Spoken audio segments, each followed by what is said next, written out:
Hello ವೀಕ್ಷಕರೇ, ಎಲ್ಲರಿಗೂ ನಮಸ್ಕಾರ. ವೆಲ್ಕಮ್ ಟು ಮೈ ಚಾನಲ್ ಅಮ್ಮು ಅಡುಗೆ ಮನೆ. ಇವತ್ತು ನಾನು ತುಂಬ ಈಸಿಯಾಗಿರೋ ಟೊಮ್ಯಾಟೊ ಕರಿ ಪ್ರಿಪೇರ್ ಮಾಡಿದ್ದೀನಿ. ತುಂಬ ರುಚಿಯಾಗಿದೆ. ನಾನು ಹೇಗೆ ಮಾಡಿದ್ದೀನಿ ನಿಮ್ಗೆ ಹೇಳ್ತೀನಿ ಬನ್ನಿ.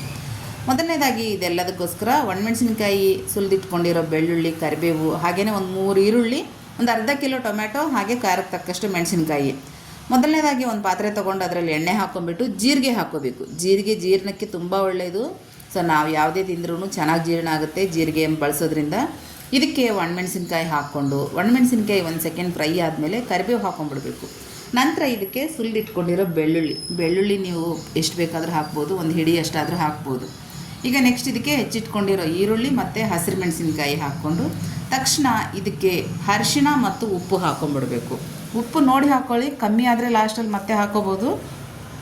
ಸೊ ಅರಿಶಿಣ ಉಪ್ಪು ಹಾಕ್ಕೊಂಡು ಇದನ್ನು ಒಂದು ಸಲ ಚೆನ್ನಾಗಿ ಕಲಿಸ್ಕೋಬೇಕು. ಈರುಳ್ಳಿ ಅನ್ನೋದು ತುಂಬ ಬೇಯಬಾರ್ದು, ತುಂಬ ಅಲ್ಲ, ಬೇಯಿಸ್ಕೊಳ್ಳೇಬಾರ್ದು ಜಾಸ್ತಿ, ಜಸ್ಟ್ ಕಲಿಸ್ಕೋಬೇಕು ಆ ಥರ ಅಷ್ಟೇ.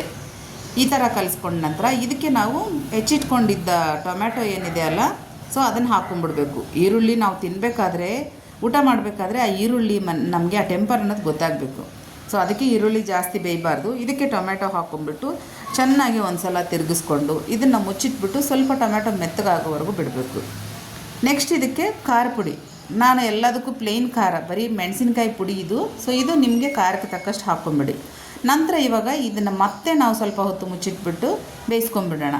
ಟೊಮ್ಯಾಟೊ ಎಲ್ಲ ಮೆತ್ತಗಾದ ನಂತರ ಇದಕ್ಕೆ ಇವಾಗ ನಾವು ಲಾಸ್ಟಲ್ಲಿ, ನಾನು ಸ್ಟಾರ್ಟಿಂಗಲ್ಲಿ ಒಂದು ನಿಮ್ಗೆ ಹೇಳಿಲ್ಲ, ವಾಂಗಿಬಾತ್ ಪೌಡ್ರ್ ತೋರಿಸಿದ್ದೆ. ಅದು ಯಾಕಪ್ಪ ಅಂತಂದರೆ ಆ ವಾಂಗಿಬಾತ್ ಪೌಡ್ರ್ ಅನ್ನೋದು ಈ ಟೊಮ್ಯಾಟೊ ಪಲ್ಯಕ್ಕೆ ಹಾಕೋದ್ರಿಂದ ಟೊಮ್ಯಾಟೊ ಪಲ್ಯ ಅನ್ನೋದು ತುಂಬ ರುಚಿಯಾಗಿರುತ್ತೆ ವೀಕ್ಷಕರೇ. ನಿಜವಾಗ್ಲೂ ಎಷ್ಟು ರುಚಿಯಾಗಿರುತ್ತೆ ಅಂದರೆ, ನೀವು ವಾಂಗಿಬಾತ್ ಪೌಡ್ರ್ ಯಾವುದೇ ಹಾಕಿ, MTR ಹಾಕಿದ್ದೀನಿ ನಾನು, ಅದೇ ಹಾಕಬೇಕು ಅಂತ ಏನಿಲ್ಲ, ಯಾವುದೇ ವಾಂಗಿಬಾತ್ ಪೌಡ್ರ್ ಹಾಕಿದರೆ ತುಂಬ ರುಚಿ ಇರುತ್ತೆ, ಸಖತ್ ಟೇಸ್ಟ್ ಇರುತ್ತೆ. ಸೊ ಏನಪ್ಪ ಎಲ್ಲ ಬರೀ ತುಂಬ ಇಷ್ಟೊಂದು ಈಸಿ ರೆಸಿಪಿ ನಮಗೆ ಗೊತ್ತಿಲ್ವಾ ಅಂದ್ಕೊಳ್ತೀರಾ? ಗೊತ್ತಿದ್ದರೆ ಸ್ಕಿಪ್ ಮಾಡಿ ಪ್ಲೀಸ್. ಒಂದು ವೇಳೆ ಡೈಲಿ ಈಸಿ ರೆಸಿಪೀಸ್ ಎಲ್ಲರಿಗೂ ಗೊತ್ತಾಗಲ್ಲಲ್ಲ. ಸೊ ತುಂಬ ಈಸಿಯಾಗಿರೋ ಈ ಅಡುಗೆ ಇವೆಲ್ಲ. ಇಷ್ಟ ಆದರೆ ನನ್ನ ವಿಡಿಯೋ ಲೈಕ್ ಮಾಡ್ಕೊಳ್ಳಿ. ಹಾಗೆಯೇ ನನ್ನ ಚಾನಲ್ ಯಾರಾದರೂ ಇದುವರೆಗೂ ಸಬ್ಸ್ಕ್ರೈಬ್ ಮಾಡ್ಕೊಂಡಿಲ್ಲ ಅಂದರೆ ಚಾನಲ್ ಸಬ್ಸ್ಕ್ರೈಬ್ ಮಾಡ್ಕೊಂಡು ಸಪೋರ್ಟ್ ಮಾಡಿ. ಮತ್ತೆ ಭೇಟಿಯಾಗೋಣ. ಬಾಯ್ ಬಾಯ್.